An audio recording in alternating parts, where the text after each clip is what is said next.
gave ourselves some opportunities in the fourth quarter, and they just kind of pulled away at the end and took it away. So it kind of stings, but it is what it is. Questions?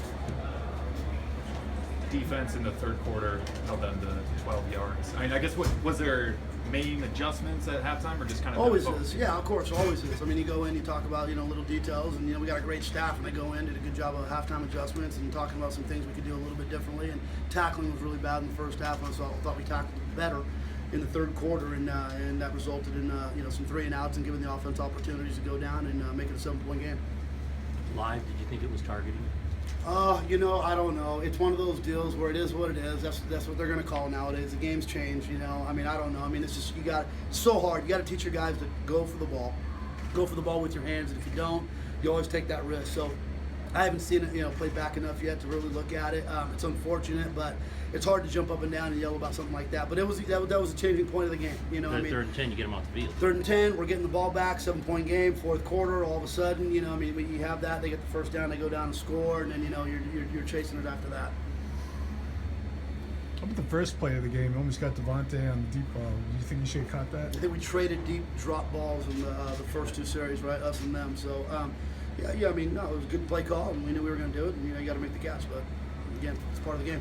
How do you think he handled? So it looked like the picks were pretty bad throws, but then he comes back and gets a touchdown for you, meaning Johnny. I mean, how do you think he handled it? Well, I thought he did some things well. I think he's got to do a better job of certain things also. He made that one poor decision, putting the ball in the middle of the field, and he kind of missed through that. And a couple of times he, set the formations up wrong.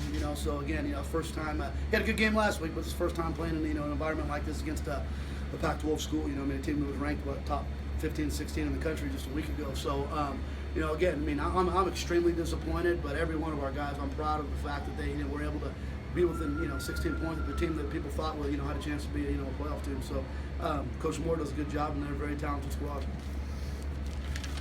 Tony, that touchdown right before the half, obviously, can you tell us how critical that was to be down 14? Well, it was big. You're down 21. We talked about it. This whole game's about being able to control your emotions and going out and just executing, and don't ever look up at the scoreboard. Don't worry about that stuff. Just go down and continue to execute. And I'll be honest with you, in the first half, we had no problem moving the ball. I mean, we moved the ball up and down the football field. We had a couple miscues. We had one bad throw, but they didn't really stop us, as far as, them make plays. So that was really big, and especially for a true freshman like Kai Stevenson to, make that catch out. That was really big for him. You see it got better in the second half, but in the first half there were obviously missed tackles, over pursue, all that kind of stuff. Do you concern, or you think that's cleaned up? No, I'm concerned. I mean, I am concerned because we saw some missed tackles towards the end too in the fourth quarter. It's something we work on every single day. So from a coaching standpoint, the disappointing thing is, you get upset with guys if it's not a point of emphasis and you're not working on it constantly. Coach Bear harps it every day. It was our number one thing going into the game. We had to do a great job of tackling. 2 weeks in a row, we've missed some tackles, and we got to go back and work on that. I don't know what you ended up at, but you guys were really great on third downs for a while. I think that's just something, I guess, disappointing with the loss, but that's one of the many positives to take out. It is. I got to go back and look at the stats and see what that was. But I mean, that's when you talk about winning football, it's about red zone offense and defense and third down offense and defense. If you're good in both of those situations, you're going to win a bunch of football games. So, hey, there's a lot of things to be disappointed about. And believe me, we're going to talk about them all tomorrow and work on them. But there's a lot of positives too. So we got to make sure that we talked about that just as much with our guys as we move forward into Central Michigan. Yeah, well, today's result back there get your guys focused pretty quick now. You know what? Here's the deal. I mean, and I would hope everyone starts to understand this. I don't think our guys have ever had a lack of focus since we've been here. I mean, you look at every single game last year. We were in every darn game except for 3 of them. And then you come out, last week we were pretty darn focused. We come out, we got a 7-point game against UCLA. Focus isn't an issue for the Rebels anymore. What's the biggest positive you take from this? Oh, I mean, other than the 4.5-hour bus ride home,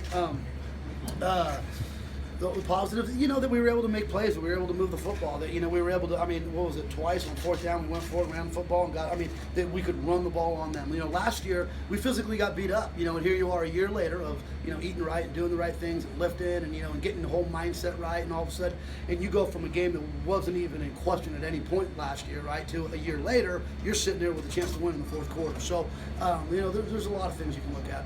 Tony, you talked about focus, but obviously now coming into this game, coming into a place like the Rose Bowl, the mystique of the Rose Bowl, your team now, well, probably since you started, they don't get fazed by coming into these big No, we went, just like Michigan last year. Hey, it's another stadium. I mean, it's, I said to someone earlier, it's like Hoosiers, right? Hey, Hickory, right? Same court, same size. It's about the way you prepared. If you have the right preparedness and you have the right dialogue and conversation with your guys, they come in with the right, focus and they act like professionals. And you know what? Then the environment will never make a difference. What's the rule on keys? Will he be If you're ejected, then you're out next game too. next Half, first half. Oh, first half. Yeah. All right, thanks. Yep. Talk about Lexington's game, he went over 100 yards. Yeah, he did. He had that real nice run on the option that picked up a big chunk. But Lexington, that's what he does. I mean, he had a great year last year. He'll continue to do great things. A great week last week, and good football player. Was there anything with going with David Reed over Charles most of the time? No, David, he's a senior team captain, as far as hard runner in certain situations. I mean, he's kind of the guy that you trust in some of those situations. And he had that real big, I believe, third down run where it looked like he was stopped, bounced it out. And, again, we've got, a lot of really quality backs. And David Campbell, I don't even think he had a carry tonight, and he'll have a bunch of carries, throughout the course of the year, and he'll have a good year too. So we like all of our backs. They're all very capable.